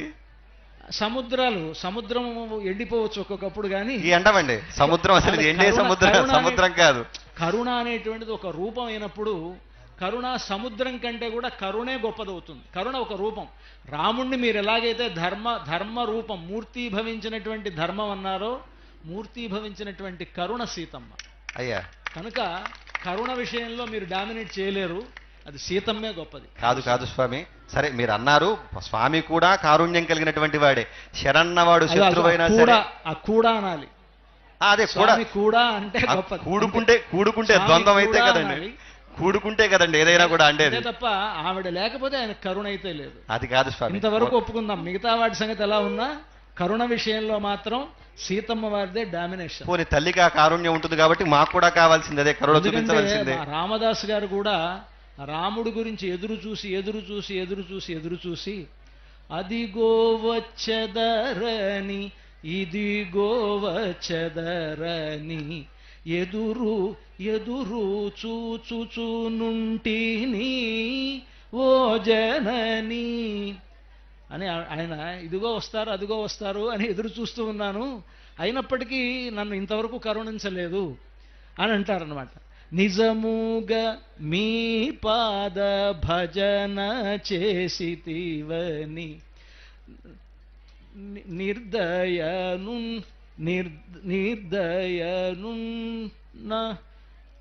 నిజముగా మీ పాద భజన చేసితినని నిర్దయ చూపినారు ఓ జనని సుజనావళిని మీ ఎటును బోచిరో నిజముగాదని పించెను ఓ జనని జనకతనయనాదు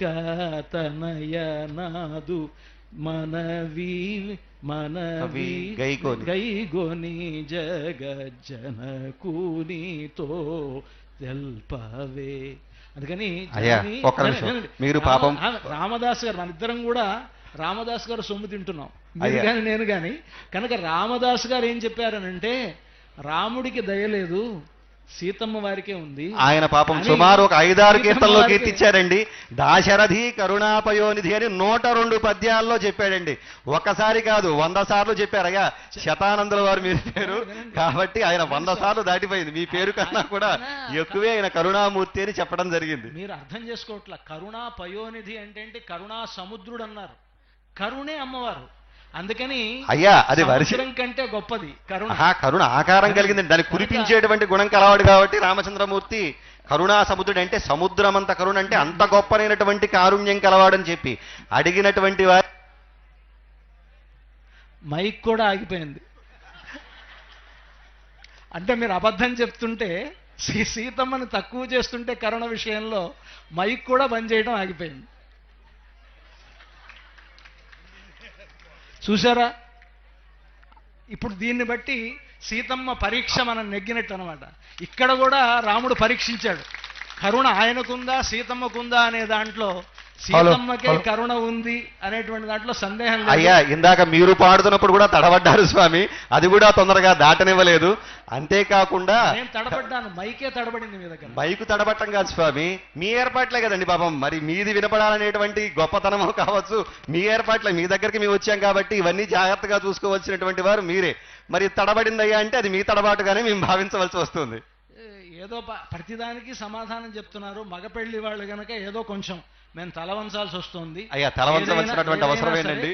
ఏదైనా రామదాసు గారి యొక్క అభిప్రాయాన్ని బట్టి సీతమ్మే కరుణామూర్తి, సీతమ్మకే దయ ఉన్నది, ఆవిడకే ఆయన నన్ను బ్రోవమని చెప్పవే సీతమ్మ తల్లి. సరేనండి పాపం, ఇందాక అనుకున్న ఒక 8 కీర్తనలోనో 9 కీర్తనలోనో అనొచ్చు 102 సార్లు ఆయన కరుణ కలిగినటువంటి వాడు అని చెప్పేసి చెప్పుకున్నాం. అంతేకాకుండా ఆయనే దయా సముద్రుడు అని చెప్పేసి అనుకున్నాం.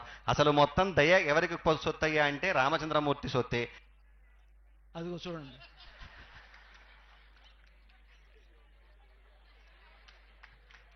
ఇంకా దీని గురించి మనం ఆపేయడం మంచిది. మైకు మనకి మంచి సూచన చేస్తోంది కనుక. ఇప్పుడు సీతమ్మకి దయ ఉన్నది, ఆ దయతో ఎవరికి పోటీ లేదు. దయాశాలి అయినటువంటి సీతమ్మతో ఎవ్వరూ పోటీకి రారు. ఇది రామదాసు గారు లోకానికి నిరూపించినటువంటిది. అందుకనే నా మైకు మాత్రం బాగా పనిచేస్తుంది. అదే చెప్తున్నాం అండి, మీరు ఏర్పాటు చేసినటువంటివే మైకులన్నీ కూడా.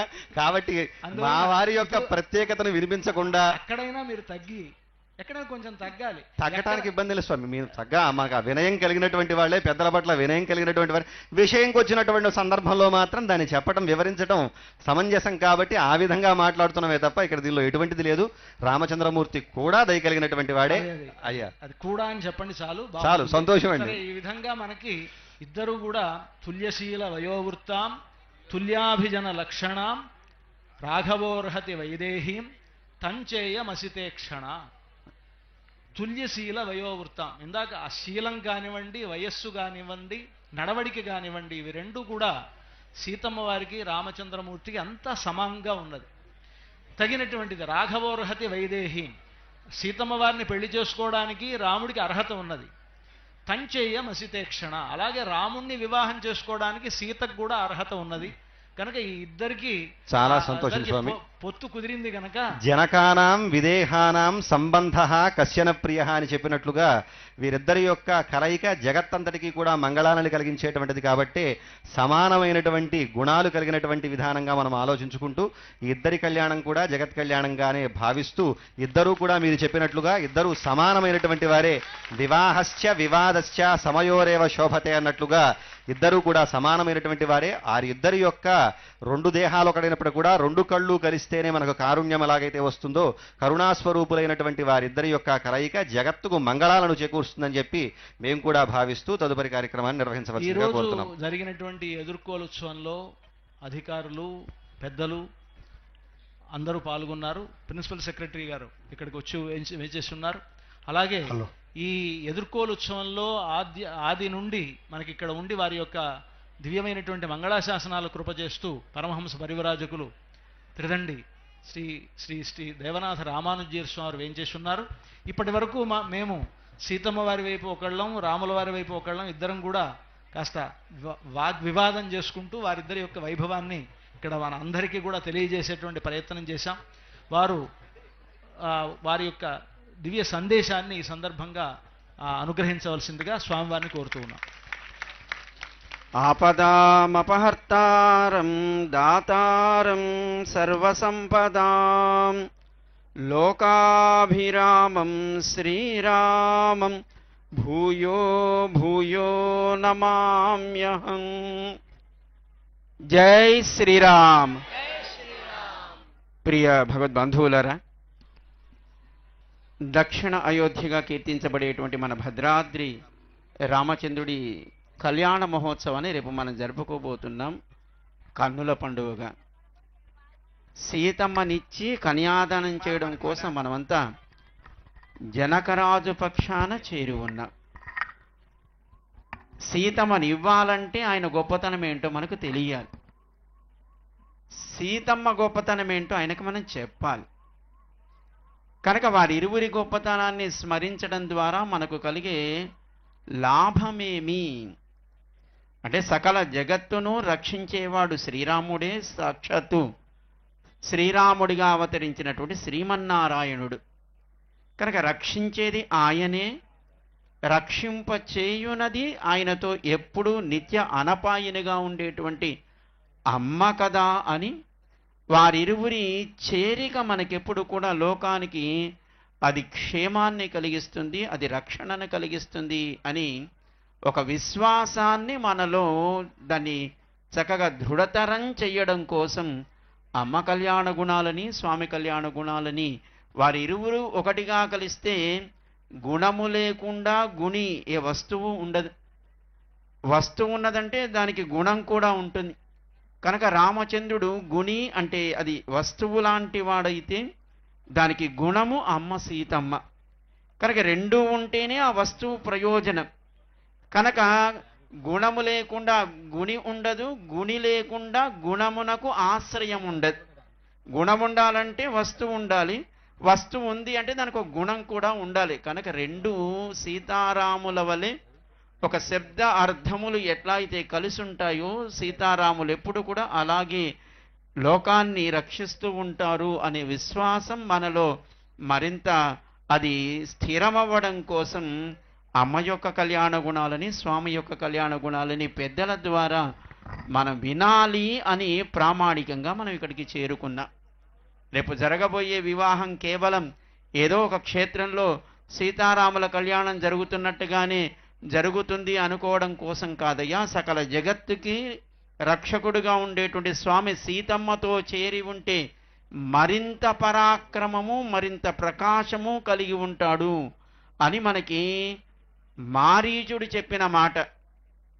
ఎప్పుడో విశ్వామిత్రుడు వెంట ఇందాక చెప్పారు, యాగరక్షణ కోసం రామలక్ష్మణులు ఇద్దరూ బయలుదేరి వచ్చి యాగాన్ని రక్షించినప్పుడే రాముడి పరాక్రమాన్ని రాముడి యొక్క ఆ శరము యొక్క ఆ తేజాన్ని చూశానయ్యా. కానీ ఇప్పుడు రాముడు కేవలం రాముడు కాదయ్యా, సీతమ్మతో కూడి ఉన్నటువంటి శ్రీ మహాలక్ష్మితో కూడి ఉన్నటువంటి సకల కళ్యాణ గుణాభిరాముడు. కనుక రావణ, నీకు ప్రమాదం సుమా, కేవలం నీకే కాదు నీ వంశానికి నీ కులానికి నీ రాజ్యానికి సకల రాక్షస లోకానికి కూడా ప్రమాదం సుమా. సీతమ్మని అపహరించాలనుకోవడం, రాముని ఎదిరించాలనుకోవడం నీకు ప్రమాదం సుమా చెప్పాడు మారీచుడు రావణాసుడికి ఉపదేశం చేసి. అంతేకాదు చెప్పాడు, వక్త శ్రోతా చదుర్లభ, చెప్పేవాడు కరువై ఉంటాడు, వినేవాడు కూడా కరువై ఉంటాడు ఈ లోకంలో. కానీ నేను చెప్పడానికి ప్రయత్నం చేస్తున్నాను రావణ, వినగలిగితే నీ అదృష్టం, లేకపోతే నిన్ను నీ వంశాన్ని నశింప చేసుకున్న వాడివి అవుతావు సుమా చెప్పాడు మారీచుడు.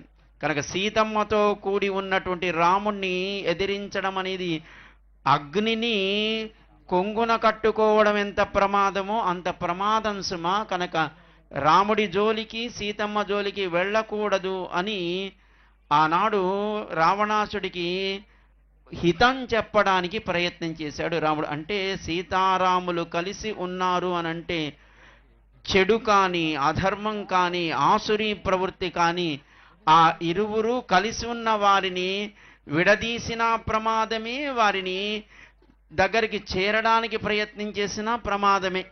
శూర్పణఖ కూడా ఏం జరిగిందో మనకి తెలుసు. సీతారాములను విడదీసి రాముణ్ణి కావాలని కోరుకుంది. కనుక ముకుచెవులు తెగి వాళ్ళ అన్నగారుల దగ్గరికి వెళ్ళింది. శూర్పణకు జరిగినటువంటి ఆ స్థితి అది. సీతమ్మ కావాలి, రాముణ్ణి లేకుండా చెయ్యాలనుకున్నాడు రావణాసుడు. తానే కాదు, తన వంశాన్ని, తన కులాన్ని, తన రాజ్యాన్ని, సాక్షాత్తు తన ప్రాణాన్ని కూడా పోగొట్టుకున్నాడు. సీతమ్మని రాముణ్ణి విడదీయాలనుకున్న వాళ్ళు ఎవరు కూడా లోకంలో వారు ఉన్నట్టు దాఖలాలు లేవు. అందుకే సీతారాములు కలిసి ఉంటే లోకానికి అది క్షేమం. సీతారాములు విడదీయడానికి ప్రయత్నం చేస్తే అది రావణాసుడు కావచ్చు, శూర్పణఖ కావచ్చు, వారు పొందినటువంటి పరాభవం మనందరికీ తెలుసు. కనుక మనమంతా సీతారాములు కలిసి ఉండాలని కోరుకునే వాళ్ళం.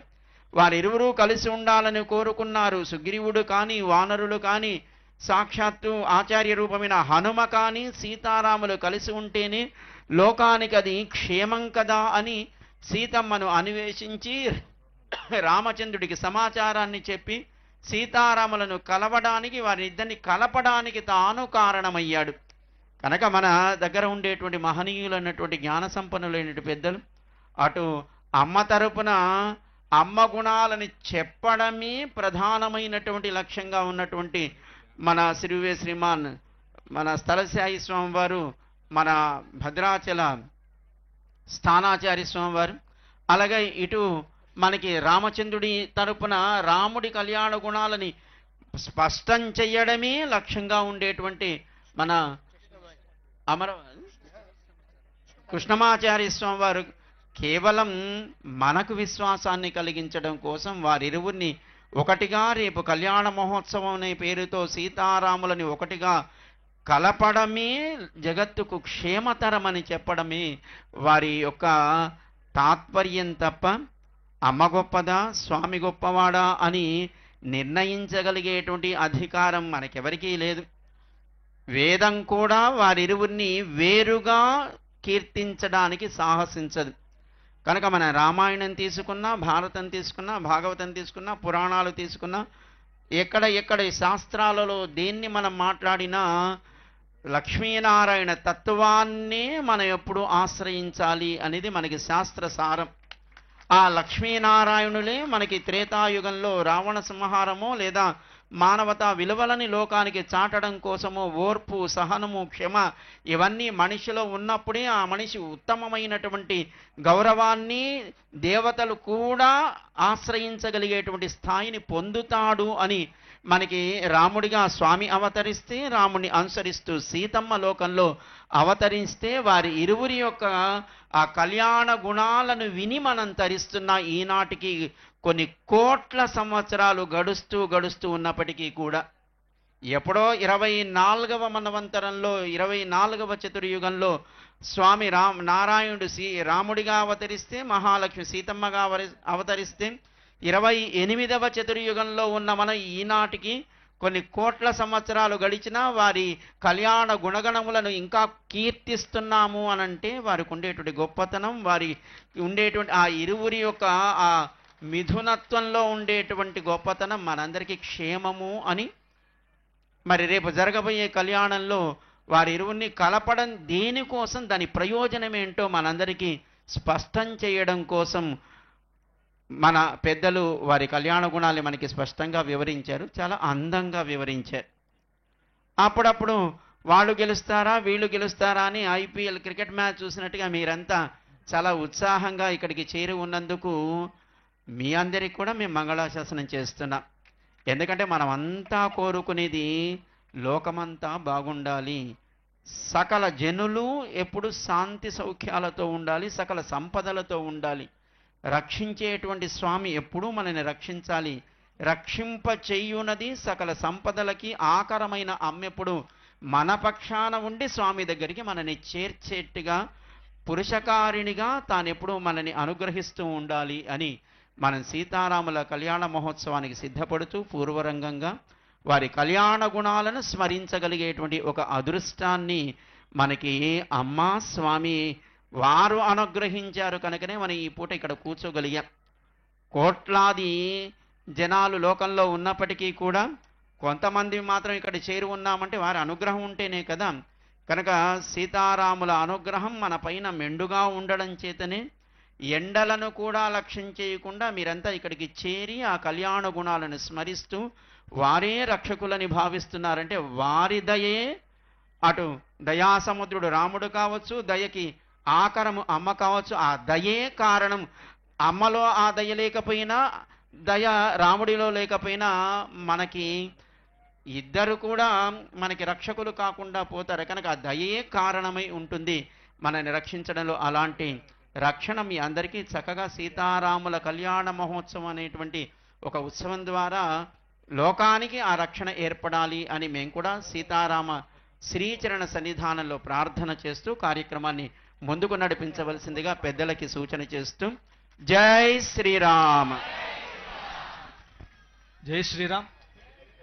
దేవస్థానం తరఫున త్రిదండి దేవనాథ రామానుజీర స్వామి వారికి సాష్టాంగ ప్రణామాలు అర్పిస్తూ, ఇక తర్వాత ఈ నిశ్చయ పత్రిక మనకు రేపు కళ్యాణం జరగబోతుంది కనుక ఆ కళ్యాణ పత్రిక పఠనం జరుగుతుంది. ఆ తర్వాత వరుసగా మర్యాదలు, ఎదుర్కోలు, సన్నాహం ఇదంతా కూడా జరుగుతుంది కనుక అందరూ కూడా చక్కగా సావధానంగా వినండి. శ్రీరస్తు శుభమస్తు అవిఘ్నమస్తు. శ్రీరామాయ నమః. శ్రీమతే రామానుజాయ నమః. శ్రీరామచంద్ర శ్రితపారిజాతః సమస్త కళ్యాణ గుణాభిరామః సీతాముఖాంభోరుహ చంచరీకః నిరంతరం మంగళమాతనోతు. స్వస్తి శ్రీ చాంద్రమాన విశ్వావసునామ సంవత్సర చైత్రశుద్ధ శ్రీరామనవమి ఆదివారం అనగా 6/4/2025 తేదీ మధ్యాహ్నం అభిజిన్ లగ్నంలో అనగా 12 గంటల సమయంలో సీతారాముల యొక్క తిరుకళ్యాణ మహోత్సవం వైభవంగా మిథిలా ప్రాంగణంలో దివ్యమైనటువంటి భవ్యమైనటువంటి శిల్పకళా నైపుణ్య సంశోభితమైనటువంటి కళ్యాణ మండపంలో వైభవంగా జరుగుతుంది. కావున భక్తులెల్లరూ విచ్చేసి శ్రీ సీతారాముల యొక్క కళ్యాణ మహోత్సవమును తిలకించి కళ్యాణాక్షతలను స్వీకరించి ధన్యులు కాగలరని అందరినీ ఆహ్వానిస్తూ ఉన్నాం.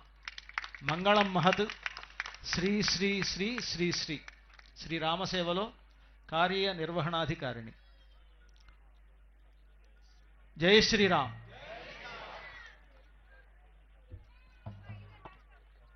ఇప్పుడు స్వామివారి పక్షంలో అక్కడ దేవాదాయ ధర్మాదాయ శాఖ కమిషనర్ వారు అక్కడ ఉన్నారు స్వామివారి సమక్షంలో. ఇటు అమ్మవారి సమక్షంలో ప్రిన్సిపల్ సెక్రటరీ గారు శ్రీమతి శైలజ రామయ్యర్ గారు, అలాగే మా దేవస్థానం కార్యనిర్వహణాధికారిని ఇటువైపు ఉన్నారు. ఆ వైపు దేవస్థానం ఎండోమెంట్ డిపార్ట్మెంట్ ఏడీసీ గారు కృష్ణవేణి గారు మొదలైనటువంటి వారంతా ఉన్నారు. ఇక్కడ ఈ సందర్భంగా స్వామివారికి అమ్మవారికి పట్టు వస్త్రాలు సమర్పించడం అనేటువంటిది ఉంటుంది ఈ ఎదుర్కోలు సన్నాహంలో. ఆ తర్వాత మాల మార్పిడి కార్యక్రమం ఉంటుంది. ముందుగా ఈ మాల మార్పిడి అయిన తర్వాత ఈ వస్త్ర సమర్పణం ఉంటుంది. ముందుగా మాల మార్పిడి ఎదుర్కోల్లో ప్రధానమైనటువంటిది. అది అయిన తర్వాత ఈ వస్త్ర సమర్పణం అనేటువంటిది ఉంటుంది.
మాల మార్పిడి